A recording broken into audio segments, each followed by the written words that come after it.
Okay, you've had a little time to reflect on the fight now. I guess how are you feeling physically, first of all? See the bandage on your nose. Yeah, I feel fine. Just a little superficial scratch, but yeah, I feel great otherwise, man.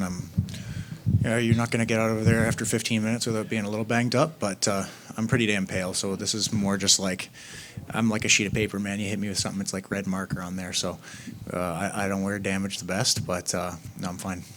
Bit of a weird fight, obviously, especially with the first round. I mean, we know what Kevin was going through, the cameras on him the whole time, seeing if he's recovering. What's going through your mind as like all this plays out and the 5 minutes get close, they're talking to him, and you're like, there's not full clarity on whether the fight's going to continue or not. I mean, honestly, I was just focused on the fight. I'm like, okay, keep moving around a little bit. Don't get too cold. Don't get too hyped and like frustrated at stuff that you can't control. I know. I think we both threw kicks at the same time, and one of mine went low first, and then that second one, like, my knee hit him in the hip. My shin, I think, brushed his cup, but like, I gotta watch it back. Maybe I'm crazy, but I'm like, dude, I swear my knee hit him in the hip, like right above the belt line there. But he's just so tall, man. It's hard to, like, his dude's like all limbs, right? It's like his hips are so high, it's hard to get that knee up. So, I'm sure my shin did hit him in the groin, and I bet it hurt. I don't think he was being dramatic or anything. I'm sure it was bugging him. But yeah, a bit of an odd one, but all right, that happened. You can't control it. There's 10 straight minutes. Let's just get back to it and reset it and refocus. And my coaches did a good job of just being like, look, don't worry about that. You're probably down one. Let's adjust. Let's, do this. Get out there and go win this fight. You got 10 minutes to do it. And yeah, feel good with it. Yeah, what about like in the moments after that where he's like wincing and stuff still and turning his back to you and like kind of all those moments? Is it tough to figure out how to navigate what you're going to do? Yeah, like he's like a chaotic guy. Is he doing that because he wants me to like rush in and do something stupid and he's going to rip a right hand or something like that and try and knock me out? Like, is he playing possum? Can he just not continue? I'm like, yeah, I don't know. Maybe I should have just gotten on him a little bit more. But whatever, man. Hindsight's 20/20. Yeah, and you should have that 15 next to your name on next week's rankings. I guess how good does that feel for yourself? I think you might be the first Canadian welterweight who's ranked since Rory McDonald. Yeah, that's sick, man. That's awesome, dude. This has been a dream of mine for a long time, and it's the first step, man. Literally at the bottom of the ladder now, but that's how you start the climb. You got to get on it first. Yeah. Who do you have your eyes on in those rankings? I have my eyes on all these guys, man. Obviously, this fight I'm like really focused on Kevin Holland. This is not a guy you should look past. Like, he's got some losses in the UFC, but he's also beaten some of the best guys, both at middleweight and at welterweight. Fought in main events. Fought like a who's list of just the best guys out there, and he's dangerous. So I'm like, dude, I'm not focused on what's happening after this fight. I'm focused on tonight, and I feel like I earned the right to just be like, all right, nice. I'm gonna take the rest of the night and be happy with the win rather than focused on what I'm going to do next. Yeah, and you mentioned, he's only lost to very good guys in the UFC, but he said you were 2 steps behind all the guys he usually loses to. So I guess that shows you're on a pretty high level now, right? Yeah, I'd imagine he probably feels differently now, right? Like, maybe he's not seeing where my skill level is, but, after 15 minutes in there, like, I felt like I was the better of the two of us, and it wasn't a perfect fight, but I was happy with the performance overall, and yeah, man, definitely went out there and proved I'm one of the best guys in the world. Mike, when you're waiting for Kevin to kind of make up his mind in terms of, the doctors over there, the refs over there, they're asking him, are you going to continue? With some of the officiating earlier in the evening, was anything going through your head like, oh man, I hope nothing wonky comes through in this one? Not like with anything that happened earlier in the night, even though, it was kind of an unusual night as far as like some calls and stuff. The only thing that had me concerned was when they brought the doctor in, and the doctor turned to the ref, and the doctor's like, he's not giving me a definitive answer. I was like, no, come on. Like, don't. Because of that, like, no way, man. That wasn't I didn't think that was a bad shot. Like, okay, brush the cup, but like, I'm sure it hurt. It doesn't feel great, but like, come on, man, no way. I was, like, please don't let this be the reason this ends. Like, we're going to have to run this back because of a groin shot and, get out of here. But luckily he was like, all right, he's a gamer. He's tough. He's down to keep going. So good on him for continuing. And then, had you seen the outcome of Jazz's fight before you went out? Man, that one's a tough one. That's that's a good friend. That's someone who's in the room with me every day, and you see the work she puts in, and that's not like a reflection of where her skill is. I think that was a great matchup for her to really shine, and she looked so good this camp. I'm like, holy shit, dude.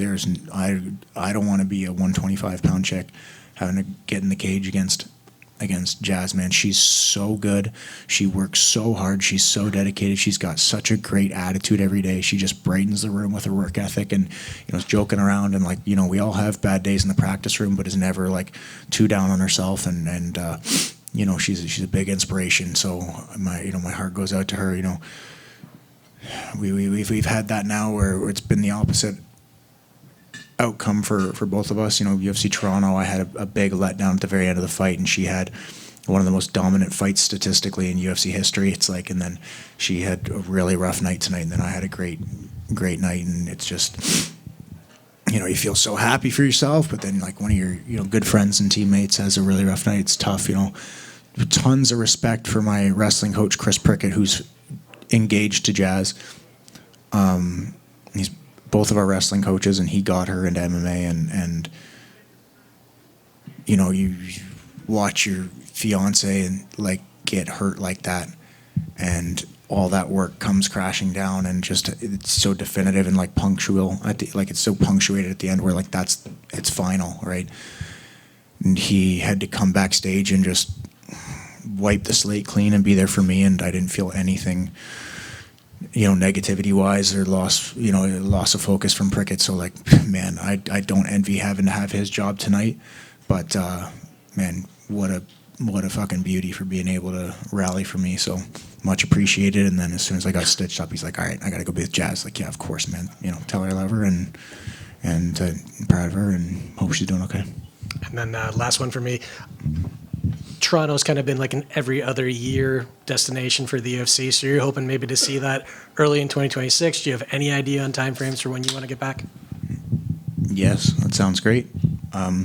If that's the game plan, is Toronto for earlier in the year, if that's what you're saying, then yeah, that'd be awesome. I'd love that. Thank you. Mike over here. So, talking a bit about obviously Jasmine losing, and then also what happened with, like I said, the groin strike and everything. Like, how challenging was this fight mentally, just from having to deal with both those kind of stressful situations? Like, how were you able to kind of keep your focus and go out there and get the victory? I mean, the most stressful part of it is you're fighting in a cage. Like, standing on the side is not the most stressful part of fighting someone in a cage. Yeah. But well, it just mean like worrying that the fight might not continue, right? So again, like, I'm just in my head's still in the fight. I'm not real. Like, there's part of me that's like, no way, come on. But I'm like, all right, they're gonna talk for a bit. Dan Mergliato's gonna say, come on, get back to it, and we'll continue. I was like, there's no way this fight's over from that groin shot. It didn't really feel like that was going to be the end of it. And maybe that's what it feels like when it doesn't work out. Like, had it been like that, but yeah, no, I felt good. I felt like I stayed composed. I felt like I stayed focused. You just focus on what's in front of you, man, and it's winning the fight.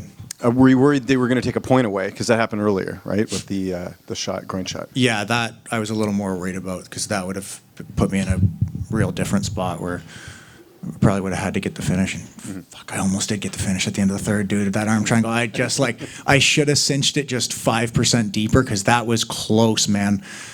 But I got a little bit too hungry for it. But he's a vet, man. That's a guy who finds ways to survive, and finds ways to win fights, and finds ways to make fights awkward and uncomfortable. He's a solid fighter. Tons of respect to him. I was cage side. It didn't look like Holland was talking any trash during the fight, was he? Or was there any stuff he said that you remember? He said two things. I think when we came out for the third, he walked out and he like grabbed his groin. He's like, "Damn, you did a number on these today." And I was like, "I'm sorry." And then when I took him down at the end of the third, he goes, "Oh man, that was a real GSP move." I think those are the only two things he said in the octagon. Obviously, one of the biggest wins of your career. You could argue maybe it was the biggest. But you kind of go back to that fight with Neil Magny where it didn't go your way. You had that veteran. You didn't pass the test. Now, tonight, you sort of do that. Similar opponent. Is there a sense of redemption a little bit getting this win, especially co-main event, a lot of eyeballs. You go through there and you get it done? Yeah, no kidding. Especially if it had been that like last 20 seconds arm triangle or whatever, that I feel like would have totally vindicated that UFC Toronto outcome, right? But even just being willing to go for the choke at the end of the third and then just, continue to fight when it doesn't work out and win by decision. Like, look, man, yeah, I can go the distance, and I feel like each round kind of got better throughout the fight. So if anything, like I'm moving in the direction I want to be moving, where it's like, all right, man, like all my finishes are in the first half of the fight, but I'm not just an early round fighter. I'm a guy who can outclass you throughout a fight. And I just got one more quick one because your friend Kyle Nelson fought earlier in the evening. A bit of a weird thing that happened after that first round. It looked like the fight was over, and then they continue. What did you make of that? Did you watch the fight on the monitor? Did you see what happened? Yeah, it looked like it was over, right? There's still 3 seconds left, and the fight got stopped. So that was a weird one, Reffing's a thankless job, man. Those guys are in such tough positions. Like, I feel bad for them, but at the same time, like, if you hadn't stopped it in 3 seconds with 3 seconds left, I thought Frivola was out, actually. Like, his arm was kind of like across his body. Frivola's a beast, and all the respect to him, but I thought he was out on that one. And yeah, I mean, if there's 3 more seconds, Kyle was landing like 2 punches a second. He lands 6 more unanswered shots. Like, no, we're not continuing like that. I feel bad. That could have been a bonus for the guy. He's got kids. Like, he's been in this game for a long time. Kind of a guy that has been overlooked in a lot of ways, and he's a tough dude and a good, humble guy and a good father. And yeah, man. So that's kind of tough. It didn't work out for him in that way, but glad he got the win and back on the win track and looking great at 55. Hey, Mike, one from me. Just can you talk a little bit about what this is like in front of a Canadian crowd? Pretty cool. Yeah, it's awesome, man. You get out there and just like stand in the tunnel waiting to walk out, and just all the fans are like, you gotta hear people walking. It's like, oh, there he is, right there, Mikey. Yeah, let's go. And I'm like, I want to engage in it because that's like just feels so nice. But I'm like, all right, man, I got a task at hand, man. I got one of the toughest guys in the world in front of me, toughest guy I've ever fought.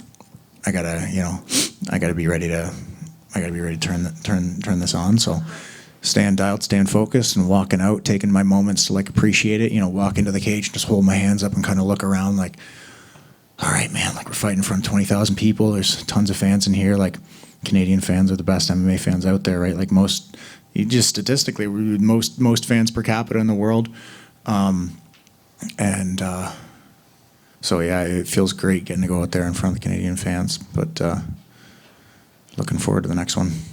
And a pretty decent night for Canadian fighters tonight too. What do you think that says about the kind of quality of fighters that we have? Yeah, I don't know how everything turned out. How did we do tonight? It was 5 out of 7, I think, wins. 5 out of 7? I think so. Nice, right on. Yeah. Yeah, that's awesome.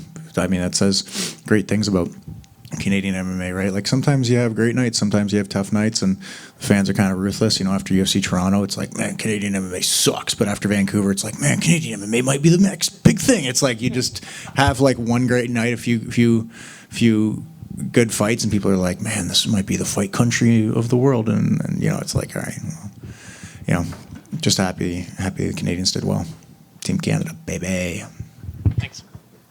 Mike, in the back here.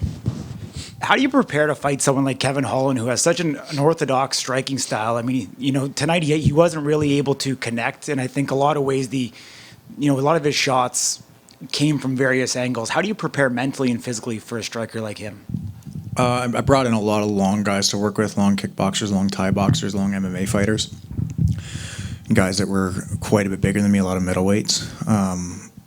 So that helped a lot, just having that range. He felt long. I thought he'd feel longer, especially with how long his arms are. I thought he'd feel longer. Everybody feels different when you're in front of them than what you plan for, right? Like, I thought I'd have a little more success with the kicks, and I'd want to maybe avoid the boxing a little bit more, and it kind of was the opposite. And the more I boxed with them, the more success I had. Probably wasn't setting the kicks up the best. Lesson learned there. It's lesson Cruella and Helmjian's been trying to tell me for 20 years, but sometimes it takes a minute to learn those things. I just thought, the one low kick that I think he caught and like straight righted me, I was fine. Like, it didn't feel nice, but I wasn't like really hurt. I was on the bottom, like, all right, just take your time here. You're gonna be fine, and swept him off that. But yeah, I thought he'd feel a little bit longer. The most frustrating part was like when he was throwing his like slap hook, he kept like raking my eyes. He like kept kind of not scratching my eyes, but he kept like raking my eyes with his left hook, and I was like, all right, that's annoying. But yeah, beyond that, he landed a couple nice jabs. But yeah, the hands weren't crazy threatening. Yeah, I mean, I counted at least 4 or 5 times that he open-handed slapped you. Have you ever had that before, and what'd you think? Well, it wasn't the slap. It was the fingers and the eyes that's frustrating, right? So, yeah, I mean, I felt like I stayed calm with it. Didn't hurt. Just was like, okay, I don't want to get one of these under the eyelid. The left knee that connected and put him up against the cage in the third, how close do you think there was to being finished? Dude, that guy's got a beard on him, man. I'm like, oh, I think I might be the first guy to knock him out. Like, landed a flush knee to the face, and he just ate it. He just rolls with shots really well. I didn't want to get overzealous and sell out for something or leave myself open to get hurt. But, yeah, that one was close, and then the arm triangle was even closer. One last one. Do you think Kevin could have a career in power slap after he's done? I think if anybody could, yeah, probably him. Thank you. Hey, Mike. How's it going? Good. Congrats on the win. Thanks, buddy. I just have a couple questions. So obviously you've spent like a lot of your career fighting in Canada, and you were talking before about how much you appreciate it fighting here. For your next fight, would you like to stay in Canada or Yes. more Canada? Yeah, dude.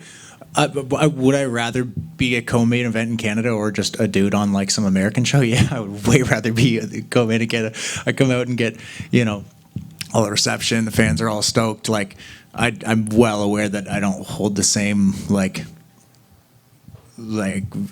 far as like fan reception, it's going to be completely different if I'm fighting in another country. I'd much rather fight in Canada. You only get so many of these in life, and each one of these feels like just such a big celebration for all the Canadian fighters, and like it's almost like being a kid and going back to camp and seeing the guys from last year, like, oh, Marc-Andre Barrios here, what's up, bro? Like, Charles Jourdain, let's go, guys. Like, we just get to go through this stuff together, and yeah, man, I love it. I'll fight where the UFC tells me to fight, but I would always prefer to fight in Canada. So you'd rather have Saskatoon over the White House? Yeah, dude. Hell yeah. Yeah, let's go, man. And one more. I know you've already spoken about this already. I'm just gonna like slightly push a little bit. You said you didn't have any specific guys in mind at 170. Are there any like matchups that kind of make sense or intrigue you? Colby, Gilbert, like a couple of those names are in the 10-11 spot that could make sense from 15. Sure. Yeah.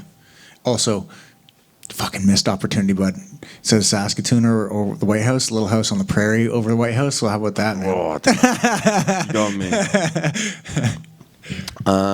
me. And yeah, just one more thing regarding like scraping the eyes with Kevin Holland. Do you think ref should be kind of like take some like little precautions to kind of like keep guys from doing that? It's not against the rules, but it's kind of like you're in that like almost like John Jones, like kind of like, borderline territory. Do you wish the ref maybe had done a little bit just to like ease it up a little bit and say be careful, or do you think it's fine how it is? I mean, yeah, if you got to watch the hands in the face, right? Like you're scraping the face, you got to watch it. I mean, shit happens in fights, but it didn't affect my eyes at all, thankfully. But yeah, I mean, something like that happens. You got to be on it as a ref. All right, thanks, Mike. Appreciate it. Thanks. Awesome. Thanks, guys.